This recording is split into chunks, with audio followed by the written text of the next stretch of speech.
السلام علیکم ورحمۃ اللہ وبرکاتہ۔ امید ہے کہ آپ تمام حضرات بخیر و عافیت سے ہوں گے۔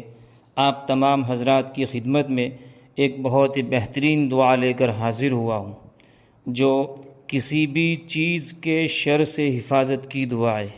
سب سے پہلے اس کی فضیلت سن لیجئے۔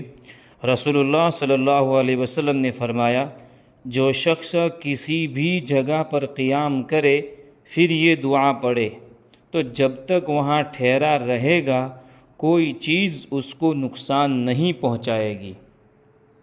وہ دعا یہ ہے، اعوذ بکلمات اللہ التامات من شر ما خلق، جس کا ترجمہ یہ ہے، میں اللہ تعالیٰ کے مکمل کلمات کی پناہ میں آتا ہوں تمام مخلوق کے شر سے۔